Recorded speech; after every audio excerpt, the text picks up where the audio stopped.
Hello everyone, here we are with our 82nd principle of 100 ways to motivate yourself. I'm Walt. This is our 82nd part, as I just said. Now, today's principle is another fun one, and this one is that energy basically is...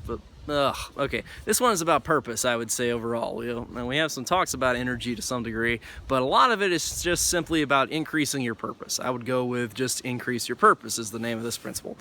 And yeah, so really this part is just that a lot of our subconscious energy is going to back up our purpose, okay? When we have a sense of mission, a sense of purpose, a lot of that really flows into our life and allows us to achieve a lot more success. And that's basically the entire principle, is that we should have a greater sense of purpose, having the left brain contribute, basically, the right brain helping out with the left brain kind of situation. Because as we know, two sides of the brain do very different things. The right brain giving a great amount of subconscious energy, giving a lot of emotional kind of stuff to it, versus the left brain doing the very logical things. So oftentimes we operate in this almost beta, brainwave state where we're just kind of doing things and we're just like, going along, drinking coffee, putting ourselves in that beta state of let's just, do work, do it in this beta state. But that gets rid of a lot of our creativity. So be more creative by trying to take more stuff in the alpha state. That's what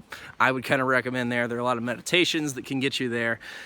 And on top of that, it can just plain be useful to get the mind into that alpha state, to achieve more, to have the brain really work together. And purpose will always inspire you to achieve more.